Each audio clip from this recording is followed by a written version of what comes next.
one of my graduate students who's now finished her PhD and doing some amazing work on the human mind and imagination, she did work on imagining our future self. Now, down at UCLA, Hal Hirschfield's done some amazing work this way, where he's had people think about future self. And lo and behold, if you think about your future self at my age in your 60s, and you're not in your 60s, lo and behold, you'll save more for retirement if I gave you some money, because you'd say, yeah, that old guy that I'm looking at, he needs cash. And so that was interesting to us. We thought, yeah, changing your perspective and imagining future self changes what present self does. So Eve Marie Blouin-Houdon, she did a really interesting study where she had students imagine themselves later in the term. And when they imagine themselves later in the term, they develop more empathy for that person. And having more empathy for that person was related to a decrease in procrastination. Really fascinating in the sense that, yeah, present self, and this is what you were speaking to, present self wants to give in to feel good. It's that misregulation of emotion. But if you can bring future self a little closer, then present self goes, whoa, wait a minute, that's me in the future. I don't look so happy there, right? And then you develop empathy for future self. In fact, when I give public talks on this, I often show a cartoon of Homer Simpson where Marge says to Homer, homie, someday these kids are going to be grown and you're going to regret not spending more time with them. And Homer, in his infinite wisdom, says, yeah, that's a problem for future Homer. Man, I don't envy that guy. And that's why we laugh, because Homer gets it. But that's what's so powerful about this, is that Hal Hirschfield's work shows it so clearly. The behavioral economists, people like Richard Taylor at the University of Chicago, who won the Nobel Prize for, showing how we are more like Homer Simpson than we are like Homo economicus. What it should do for all of us is let us see our common humanity, right? It feels like a constant battle and struggle between the rational mind and then our emotional reptilian brain, as they call it. Yes. Yeah, we try to put it there. And I mean, even the earliest Aristotelian model showed the chariot driver and the team of horses, trying to control the wild beasts. And Freud had the same notion, the id versus the ego or superego. And now neuroscience has the limbic system against the prefrontal cortex. But we are all one person. And I think we have to accept the comings and goings of our emotions. And that's where this mindfulness, this non-judgmental attitude comes in, to say, yeah, of course I have emotions and I have strong emotions, but I don't have to let them own me. But you're absolutely right. We have all these emotions. And that's where, unfortunately, procrastination has its home, right? We want to be like, I have children that are 13 and 15, despite being an old guy. I started very late in life. Talk about procrastination. Whoa, I didn't start till I was 50. But, I will say to them, it's time to shovel snow like we had to today. I don't feel like it. No. I didn't ask you how you felt. I said, it's time to shovel snow, right? And yet as adults, we do the same thing. It's time to do my work, but I don't feel like it. Well, I didn't ask you how you felt. It's time to do your work.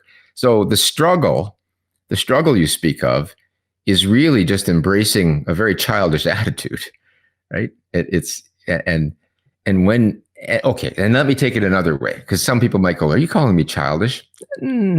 Yes and no. Between the only thing that you and I have in life that is truly a non-renewable resource is time. And you and I don't know how much we're going to get of that. We started this interview by me saying, yeah, last year at this time, I thought I was checking out. I had a cancer. We didn't have a prognosis yet.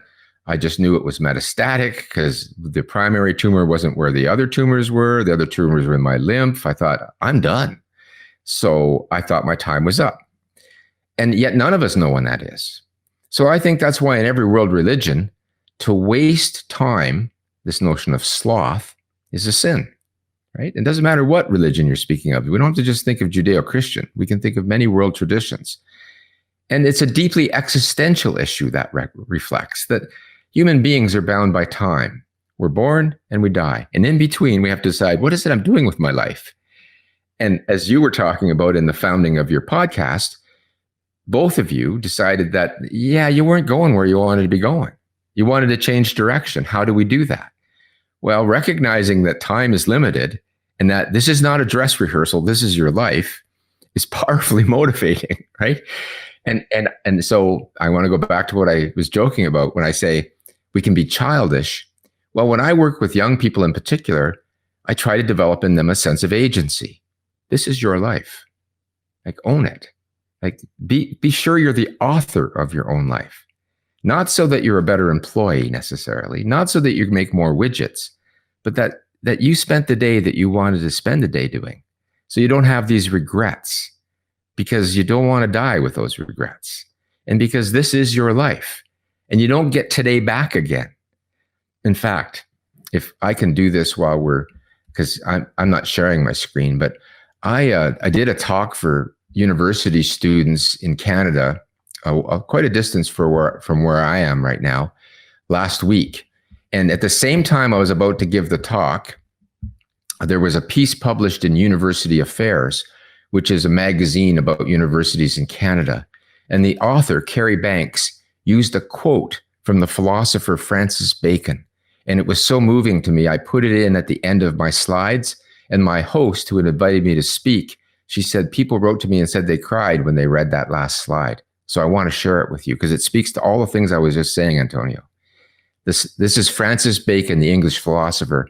And he says, begin doing what you want to do now. We are not living in eternity.